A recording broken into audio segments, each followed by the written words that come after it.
ഓം ബ്രഹ്മണേ മൂർത്തിമതേ സുധാനാം ശുദ്ധിഹേതവേ നാരായണയതീന്ദ്രായ തസ്മൈ ശ്രീ ഗുരവേ നമഃ. ഗുരുപാദങ്ങളിൽ സാഷ്ടാംഗ പ്രണാമം, ശാരദാംബയ്ക്ക് വന്ദനം, ആചാര്യപാദങ്ങളിൽ വന്ദനം. ഈ ശ്രീ ഗുരുവും ശ്രീ ശാരദയും കുടുംബത്തിൽ കർക്കിടകം 1 മുതൽ കന്നി 5 വരെ നടക്കുന്ന ആത്മോപദേശ ശതകം മഹായജ്ഞാചരണത്തിൽ പങ്കെടുക്കാൻ എനിക്കും ഒരു അവസരം കിട്ടിയത് ഗുരുകൃപ ഒന്നുകൊണ്ട് മാത്രമാണ്. അപ്പോൾ ഈ ഗ്രൂപ്പിന്റെ എല്ലാ അഡ്മിൻസിനും അതുപോലെ തന്നെ ഈ ഗ്രൂപ്പിലെ എല്ലാ പഠിതാക്കൾക്കും സഹ പ്രഭാഷകർക്കും എൻ്റെ വിനീതമായ നമസ്കാരം. ഇന്ന് നമ്മൾ പാരായണം ചെയ്യാൻ അല്ലെങ്കിൽ വ്യാഖ്യാനം ചെയ്യാൻ പോകുന്ന ശ്ലോകം ഇതിൻ്റെ മർമ്മപ്രധാനമായ ആത്മോപദേശ ശതകത്തിൻ്റെ മർമ്മപ്രധാനമായ ശ്ലോകമായ 24-ാമത്തെ ശ്ലോകമാണ്. അപ്പോൾ ആത്മോപദേശ ശതകം എന്നാൽ ആത്മസത്യം, അതായത് തന്നിൽ തന്നെ പൊരുളായിരിക്കുന്ന സത്യം ഓരോരുത്തരിലും സ്വയം കണ്ടെത്തണം. അതിന് സഹായകരമായ തരത്തിലൊരു ആത്മാന്വേഷണം നടത്തണം. ആ ആത്മാന്വേഷണത്തിന് വേണ്ടി നാരായണ ഗുരു 100 ശ്ലോകങ്ങളിൽ കൂടി നമുക്കൊരു ആത്മതത്വോപദേശം തരുന്നു. അതാണ് ആത്മോപദേശ ശതകം, അതായത് തന്നിലിരിക്കുന്ന സ്വരൂപത്തെ അറിയുക. അപ്പോൾ ആത്മോപദേശ ശതകത്തിൻ്റെ 24-ാമത്തെ ശ്ലോകത്തിലേക്ക് നമ്മൾക്ക് കടക്കാം.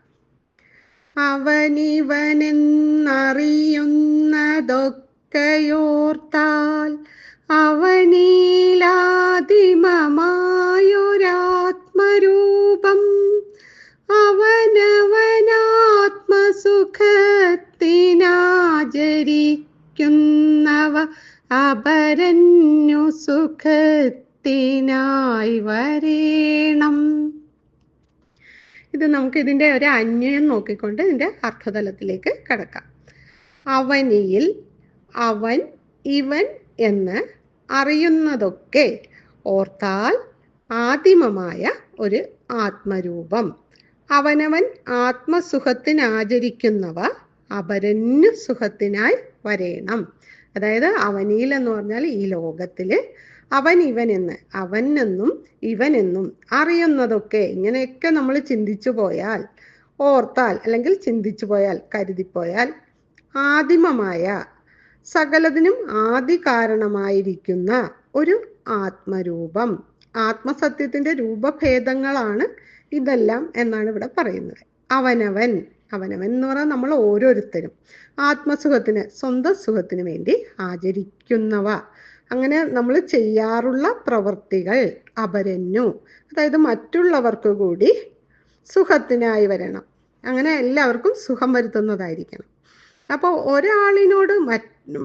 ഒരാളിന് മറ്റൊരാളോട് കൃപ തോന്നുകയോ കോപം തോന്നുകയോ ഒക്കെ ചെയ്യാറുണ്ട്.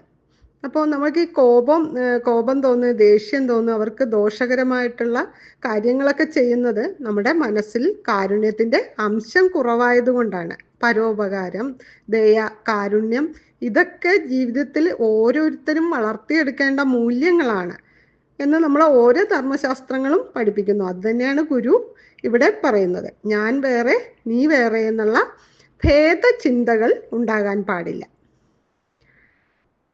അപ്പോൾ അജ്ഞാനത്തിൽ അറിവില്ലാത്ത ഒരാളില്, ഇതൊന്നും അറിയാത്ത ഒരാളുടെ കണ്ണിൽ ഞാൻ വേറെ നീ വേറെ ആയിരിക്കും. അപ്പോൾ എൻ്റെ പ്രിയവും നിന്റെ പ്രിയവും വേറെ ആയിരിക്കും. അത് അജ്ഞാനം കൊണ്ട് തോന്നുന്നത് തന്നെയാണ്. അപ്പോൾ നമ്മളെ തന്നെയാണ് ഏറ്റവും അധികം സ്നേഹിക്കുന്നത്, നമ്മുടെ ആത്മാവിനെയാണ് നമ്മൾ ഏറ്റവും അധികം സ്നേഹിക്കുന്നത്. അപ്പോൾ മറ്റൊരാളോട് നമ്മൾ ഇടപെടുമ്പോഴും അവരെ ഇഷ്ടപ്പെടുന്നതും നമ്മുടെ മനസ്സിൽ ആനന്ദം ഉണ്ടാകുന്നത് കൊണ്ടാണ്. അപ്പോൾ ഓരോ ജീവിയും വെവ്വേറെ ഇരുന്ന് ഞാൻ എന്ന് പറയുമ്പോൾ എല്ലാവരിലും ഇരിക്കുന്ന ഞാൻ പൊതുവായ ഒന്നു തന്നെയാണ്. ഏതായിരിക്കും അത്? അതിൻ്റെ സ്വരൂപം ത്രിഗുണങ്ങൾ, ത്രിലോകങ്ങൾ, ത്രിപുടി, എന്നിവയ്ക്കെല്ലാം അപ്പുറത്തുള്ള ഒരു ആദിമ സത്തയാണ്. എന്താണ് ആദിമ സത്ത? ഓരോരുത്തരും ഉള്ള ഓരോരുത്തരിലും ഉള്ള ഞാൻ എന്ന് പറയുന്നത് എടുത്തു നോക്കിയാൽ അത് എന്തായിരിക്കും? അതൊരു പ്രകാശ സത്തയായിരിക്കും, അല്ലെങ്കിൽ ഒരു ചൈതന്യമായിരിക്കും, അല്ലെങ്കിൽ അത് ആത്മസത്ത തന്നെയായിരിക്കും, അല്ലേ? അപ്പോൾ ആ ആദിമ സത്തയാണ് നമ്മുടെ ആത്മസ്വരൂപം. അപ്പോൾ അവൻ ഇവൻ എന്നൊക്കെ വെവ്വേറെ പറഞ്ഞു പോരുന്നതെല്ലാം ഒരു ആത്മസ്വരൂപത്തിൻ്റെ ഭാവങ്ങളാണ്. അപ്പോൾ ആത്മാവ് പല രൂപങ്ങളെടുത്ത്, ആത്മാവിന് ഇരിക്കാൻ ഒരു ശരീരം എപ്പോഴും ആവശ്യമാണ്. അപ്പോൾ ആ ശരീരത്തിന് നാമങ്ങളും രൂപങ്ങളും കൊടുക്കും. അതാണ് നമ്മൾ ഓരോരുത്തരും. പക്ഷെ നമ്മളിൽ ഇരിക്കുന്ന ചൈതന്യമെല്ലാം ഒന്ന് തന്നെയാണ്, ഒരേ ആത്മാവ് തന്നെയാണ്. അങ്ങനെ വരുമ്പോൾ നമ്മളെല്ലാവരും ആത്മസഹോദരരായിരിക്കും. അപ്പോൾ എനിക്ക് വേണ്ടി ചെയ്യുന്ന കാര്യങ്ങൾ, എൻ്റെ ആത്മാവിന് സുഖത്തിന് വേണ്ടി ചെയ്യുന്ന കാര്യം മറ്റൊരാൾക്ക് ദോഷം വരുത്താത്ത രീതിയിലുള്ളതായിരിക്കണം. അതേ ഒരു ചൈതന്യം തന്നെയാണ് മറ്റൊരാളിലും ഇരിക്കുന്നതെന്ന് അറിയാത്ത അജ്ഞാനികളായ ആളുകൾ നമ്മളുടെ സുഖത്തിന് വേണ്ടി മറ്റുള്ളവരെ മറ്റുള്ളവർക്ക് ദോഷം വരുന്ന പ്രവർത്തികളാണ് ചെയ്യുന്നത്. അപ്പോൾ നമ്മളിലിരിക്കുന്ന അതേ ചൈതന്യം തന്നെയാണ് മറ്റൊരാളിലും ഇരിക്കുന്നത്. രൂപങ്ങളും നാമങ്ങളും മാത്രമേ മാറ്റമുള്ളൂ. അപ്പൊ രൂപങ്ങളും നാമങ്ങളും മാറിയ ഒരു ശരീരത്തിലെ ആത്മാവിന് കുടികൊള്ളാൻ സാധിക്കുകയുള്ളൂ. ഇപ്പൊ ശരീരം ഉണ്ടായാലും ഈ ആത്മാവില്ലെങ്കിൽ അതിന് യാതൊരു വിലയും ഇല്ലാത്തൊരു ജഡവസ്തുവാണെന്ന് മനസ്സിലാക്കണം. ജഡവസ്തു എന്ന് പറഞ്ഞാൽ ശരീരം ഉണ്ടായി മറഞ്ഞു പോകുന്നതാണ്. ഈ പ്രകൃതിയിലുള്ള എല്ലാം തന്നെ ഉണ്ടായി മറഞ്ഞു പോകുന്നതാണ്. ഈ പ്രപഞ്ചവും ഈ ശരീരവും. ശരീരം എന്ന് പറഞ്ഞാൽ ശീര്യതേ ഇത് ശരീരം, നശിച്ചുകൊണ്ടിരിക്കുന്നത്. അതായത് ജനനം എന്തിനുണ്ടോ അതിന് മരണവുമുണ്ട്. അപ്പോൾ ശരീരം മാത്രമേ ജനിക്കുകയും മരിക്കുകയും ചെയ്യുള്ളൂ. അതിലുള്ള ആ ചൈതന്യവത്തായ ആത്മസ്വരൂപം അത് ഏക സത്യമാണ്, അല്ലേ? അത് എന്നും നിലനിൽക്കുന്ന ഒന്ന് തന്നെയാണ്. അതിന് ആദിയും അന്തവുമില്ല. എന്നും ഉണ്ടായെന്നോ എന്നും നശിച്ചു പോകുമെന്നോ ഉള്ള ഇതിലല്ല, എപ്പോഴും ഒരുപോലെ നിലനിൽക്കുന്ന ഒരു സത്യമാണ്. അതിന് ജനന മരണങ്ങളില്ല. അപ്പം നമ്മുടെ ജനിക്കുമ്പോഴും നമുക്ക് ഒരു ആത്മസ്വരൂപം അല്ലെങ്കിൽ ഒരു ആത്മാവ് നമ്മളിൽ കുടികൊള്ളുമ്പോഴാണ് നമ്മൾ ചൈതന്യമായിട്ട് നമ്മൾക്കൊരു ജന്മം ഉണ്ടാകുന്നത്. ഈ ആത്മാവ് ശരീരത്തിൽ നിന്ന് വിട്ടുപോകുന്നതാണ് നമ്മളുടെ മരണമെന്ന് നമ്മൾ അജ്ഞാനികൾ ചിന്തിക്കുന്നത്. പക്ഷെ ഗുരുക്കന്മാരായ മഹാജ്ഞാനികൾക്ക് അങ്ങനെ ജനന മരണങ്ങളില്ല. എന്തുകൊണ്ടെന്ന് വെച്ചാൽ ഈ ആത്മാവ് കുടികൊള്ളാൻ ഓരോ ശരീരങ്ങൾ സ്വീകരിക്കുകയാണ്. അപ്പൊ ഈ ശരീരത്തിനാണ് ജന്മമരണങ്ങളുള്ളത്. അത് ജഡവസ്തുക്കളാണ്. ജന്മവും മരണമുള്ള എല്ലാം ജഡവസ്തുക്കളാണ്. ഈ പ്രപഞ്ചത്തിൽ കാണുന്ന എല്ലാം തന്നെ, ഈ ലോകത്ത് കാണുന്ന എല്ലാം തന്നെ ഉണ്ടായി മറഞ്ഞു പോകുന്നതാണ്. അതിൽ എന്നും എക്കാലത്തും നിലനിൽക്കുന്ന നശ്വരമായ ഏകമായ സത്യത്തെയാണ് നമ്മൾ പരമാത്മാവ്, ബ്രഹ്മം, വ്യഷ്ടി സത്തയിലാണെങ്കിൽ അല്ലെ നമ്മളിൽ ഓരോരുത്തരിലാണെങ്കിൽ അതിന് ആത്മാവെന്നും, അതേ സമയത്ത് നമ്മളുടെ ചുറ്റും, അതായത് നമ്മളിനെ ബൃഹത്തായിട്ട് കാണുന്ന സമഷ്ടിയിൽ കാണുന്നതിനെ നമ്മൾ ബ്രഹ്മം എന്നും പറയുന്നു. അതായത് എല്ലായിടത്തും വ്യാപിച്ചിരിക്കുന്നത് എന്ന് അർത്ഥത്തിലാണത് പറയുന്നത്. അപ്പോൾ ഈ ആത്മാവ് ഉണ്ടെങ്കിലേ, ആത്മാവിനെയാണ് സംസ്കൃതത്തിൽ ആത്മാന്ന് പറഞ്ഞാൽ ഞാൻ എന്നാണ് അതിൻ്റെ അർത്ഥം. ശരീരം എന്ന് പറഞ്ഞാൽ എൻ്റേതെന്നാണ് നമ്മൾ പറയുന്നത്. എൻ്റെ ശരീരം, എൻ്റെ കാലുകൾ, എൻ്റെ കൈകൾ എന്നൊക്കെയാണ് പറയുന്നത്. അപ്പം നമ്മളുടെ ഏതെങ്കിലും കൈകാലുകൾ പോയാലും നമ്മൾക്ക് ജീവിക്കാൻ സാധിക്കും.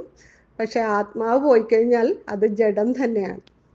അപ്പം അവിടെ പദവിയോ പണമോ പ്രശസ്തിക്കോ ഒന്നിനും അവിടെ പ്രസക്തിയില്ല. അപ്പോൾ നമ്മൾ മനസ്സിലാക്കുക, നമ്മൾ ആ ആത്മചൈതന്യമാണ്. അതറിയാതെ നമ്മൾ ജീവിക്കരുത്. അപ്പോൾ നമ്മൾ ആ ആത്മാവ് എപ്പോഴും നമ്മളെ നിരീക്ഷിച്ചു കൊണ്ടിരിക്കുകയാണ്. അപ്പോൾ നമ്മൾ തെറ്റുകളെല്ലാം ചെയ്യുമ്പോൾ നമ്മുടെ മനസ്സാക്ഷിക്ക് പറ്റാത്ത രീതിയിലുള്ള തെറ്റുകളൊക്കെ ചെയ്താണ് നമ്മൾ ജീവിക്കുന്നത്.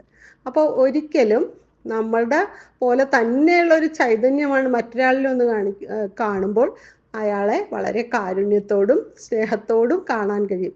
നമ്മൾ തന്നെയാണ് മറ്റൊരാളിൽ നമ്മളിലുള്ള ആ ചൈതന്യം തന്നെ മറ്റൊരു രൂപത്തിൽ ഇരിക്കുന്നത് എന്ന് മാത്രമുള്ള ആ രൂപത്തിൽ ഇരിക്കാനൊരു ശരീരം മാത്രമാണ് മറ്റൊരാൾ.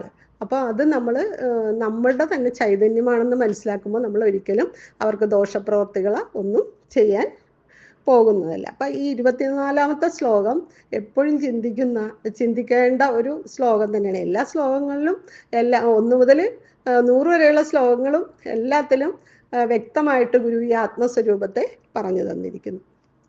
എനിക്ക് ഈ അവസരം തന്ന ശ്രീ ഗുരുവും ശ്രീ ശാരദയിലെ എല്ലാ അഡ്മിന്മാർക്കും എൻ്റെ നന്ദി രേഖപ്പെടുത്തുകയാണ്. എൻ്റെ ഈ ചെറിയ വാക്കുകൾ ഗുരുപാദങ്ങളിൽ സമർപ്പിക്കുന്നു. ലോക സമസ്ത സുഖിനോ ഭവന്തു.